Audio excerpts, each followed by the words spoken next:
دینی تعلیمات پر مبنی پروگرام حیا علی الفلاح آپ سن رہے ہیں۔ درس حدیث۔ آئیے سامعین، سلسلہ وار تقاریر میں آج ہم سنتے ہیں مفتی شجاع الدین رتوی کی گفتگو۔ بسم اللہ الرحمن الرحیم، الحمدللہ وسلام علی عبادہ الذین اصطفیٰ۔ عن ابی سعید الخدری ان رسول اللہ صلی اللہ علیہ وسلم قال اذا خرج ثلاثۃ فی السفر فلیعمروا احدهم۔ حضرت ابو سعید خدری رضی اللہ تعالیٰ عنہ سے روایت ہے کہ رسول اللہ صلی اللہ علیہ وسلم نے فرمایا، جب سفر میں 3 آدمی نکلیں تو چاہیے کہ ایک کو اپنا امیر بنا لے۔ مذکورہ حدیث پاک سے معلوم ہوا کہ 3 آدمی سے مراد جماعت ہے جس کا ادنیٰ درجہ 3 ہے۔ حدیث کا حاصل یہ ہے کہ اگر کسی سفر میں 1 سے زائد لوگ ہوں تو اس صورت میں ان میں سے ایک آدمی کو اپنا امیر و سردار منتخب کر لیا جائے۔ امیر مقرر کرتے وقت اس کی اہلیت و قابلیت اور دینی برتری کو ملحوظ رکھیں۔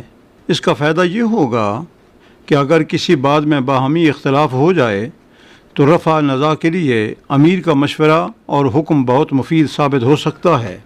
نیز امیر کی موجودگی میں ہر کام باہمی مشورہ سے ہوگا جس کی افادیت میں کوئی شک و شبہ نہیں۔ امیر و سردار کے لیے یہ بھی ضرور ہوگا کہ وہ اپنے تمام رفقائے سفر کے حق میں خیر خواہ، مہربان اور غمگسار ہو، اور اپنی سرداری کو اپنے لیے محض وجہ افتخار سمجھ کر کسی بڑائی میں مبتلا نہ ہو، بلکہ حقیقی معنی میں اپنے آپ کو قوم کا خادم سمجھے، جیسا کہ حضور پر نور صلی اللہ علیہ وسلم کا فرمان عالی شان ہے، سفر میں جماعت کا امیر ان کا خادم ہے، لہذا جو آدمی ان کی خدمت میں سبقت لے گیا اس کے مقابلہ میں کوئی شہادت کے علاوہ اور کسی عمل کے ذریعہ سبقت نہیں لے جا سکتا۔ امیر و حاکم کو چاہیے کہ وہ ملک و قوم کی دل و جان سے خدمت کرے، ان کے ظاہری اور باطنی حالات کی رعایت کو پیش نظر رکھے۔ جو بھی آدمی اپنی قوم و ملت میں لگا رہا، حقیقت میں وہی آدمی کثرت ثواب کی بنا پر قوم کا سردار ہے۔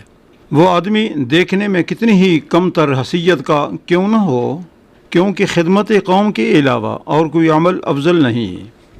سفر میں کم سے کم 3 آدمیوں کا ساتھ ہونا چاہیے، کیونکہ تاجدار کائنات صلی اللہ علیہ وسلم نے ارشاد فرمایا، الراقب شیطان والراکبان شیطانان والثلاثۃ رکب۔ ایک سوار ایک شیطان، 2 سوار 2 شیطان، اور 3 سوار ہیں۔ اس حدیث سے واضح ہوا کہ 1 یا 2 سوار کو سفر کرنے سے روکا گیا ہے اور بتایا گیا ہے کہ سفر میں کم سے کم 3 ساتھیوں کا ہونا ضروری ہے۔ اس لیے تنہا سفر کرنے میں نقصان ہے۔ اگر کوئی ضرورت یا حادثہ پیش آ جائے تو اس کا کوئی مددگار نہیں ہوگا۔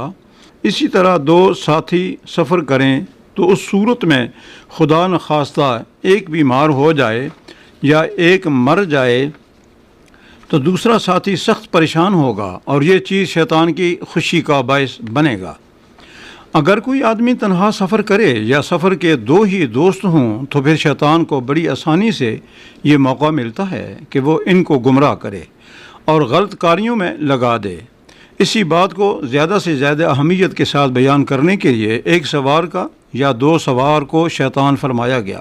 حدیث کا حاصل یہ ہے کہ سفر میں کم سے کم 3 آدمی ہونے چاہیے، تاکہ اول تو وہ جماعت سے نماز ادا کریں، اور دوسرا یہ کہ اگر ایک آدمی کو دوران سفر کسی ضرورت سے کہیں جانا پڑے تو 2 باقی رہیں اور آپس میں ایک دوسرے کے اطمینان کا ذریعہ بنیں، اور اگر اس آدمی کے آنے میں تاخیر ہو جائے تو ان دونوں میں سے ایک اس کی خبر گیری کے لیے چلا جائے اور دوسرا سامان کی حفاظت کے لیے رک جائے۔ اسلامی نظام میں مسلمانوں پر واجب ہے اور ان اولو الامر کی اطاعت ہے جو خود مسلمانوں میں سے ہوں۔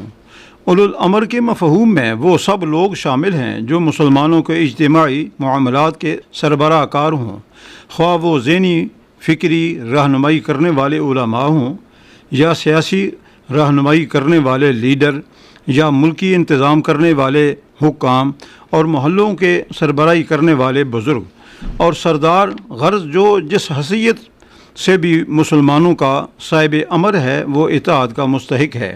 حضور پر نور صلی اللہ علیہ وسلم کا فرمان عالی شان ہے، مسلمانوں کو لازم ہے کہ اپنے امیر کی بات سنیں اور مانے، خواہ اسے پسند ہو یا نہ پسند، تا وقت اس گناہ کا حکم نہ دیا جائے۔ جب اسے گناہ کا حکم دیا جائے تو پھر اسے نہ کچھ سننا چاہیے نہ ماننا چاہیے۔ حدیث شریف میں ہے کہ اللہ اور رسول اللہ صلی اللہ علیہ وسلم کی نافرمانی میں کوئی اطاعت نہیں، اطاعت جو کچھ بھی ہے معروف میں ہے۔ جب محبوب خدا صلی اللہ علیہ وسلم دنیا میں تشریف لائے تو اہل عرب قبائلی نظام کے تحت زندگی بسر کر رہے تھے۔ ہر قبیلہ اپنی اپنی جگہ خود مختار تھا۔ اسی بنا پر ان کے درمیان 12 مہینے تصادم کی فضا قائم رہتی تھی اور پورا جزیرہ عرب بدنظمی کا شکار تھا۔ نبی کریم صلی اللہ علیہ وسلم نے تمام قبائل کو ایک جھنڈے کے تلے جمع کیا اور آئندہ کے لیے یہ تعلیم فرمائی کہ تمام مسلمانوں پر فرض ہے کہ وہ اپنا ایک امیر مقرر کریں، کیونکہ اس کے بغیر نظم و ضبط قائم نہیں رہ سکتا۔ چنانچہ ایک حدیث پاک میں تاجدار کائنات صلی اللہ علیہ وسلم کا ارشاد ہے، جس شخص نے امیر کی اطاعت کی اس نے میری اطاعت کی، اور جس نے امیر کی نافرمانی کی اس نے میری نافرمانی کی۔ ایک اور حدیث پاک میں ہے کہ اگر تم پر کسی ایسے غلام کو بھی امیر بنا دیا جائے جس کے ناک کان کٹے ہوئے ہوں اور وہ کتاب اللہ کے مطابق تمہاری قیادت کر رہا ہو تو اس کی ہر بات سنو اور اس کی اطاعت کرو۔ اس کا مقصد یہی ہے کہ اجتماعی سفر بھی کسی بد نظمی کا شکار نہ ہو، بلکہ کسی کو امیر بنا کر اسے سفر کے مسائل کا ذمہ دار بنا دیا جائے تاکہ جو کام ہو وہ نظم و ضبط اور سلیقے کے ساتھ ہو۔ اسی طرح اسلامی شریعت نے والد کو اولاد کا امیر، استاذ کو شاگردوں کا امیر اور شوہر کو بیوی کا امیر بنا کر اپنے تمام پیروکاروں کو یہ درس دیا ہے کہ وہ اپنی زندگی کو بدنظمی سے گزارنے کے بجائے نظم و ضبط اور خوش اسلوبی سے گزارنا سیکھیں۔ اگر مسلمان اسلامی احکام کی حقیقی روح کو پہچان کر اپنی زندگیوں کو منظم کرنے کی عادت ڈالیں تو پھر تمام مشکلیں اللہ تعالیٰ کے فضل و کرم سے کافور ہو سکتی ہیں۔ بارگاہ خداوندی میں دعا ہے کہ ہمیں قرآن و حدیث کی مبارک تعلیمات پر عمل کرنے کی توفیق کامل عطا فرمائے۔ آمین ثم آمین۔ وآخر دعوانا الحمدللہ رب العالمین۔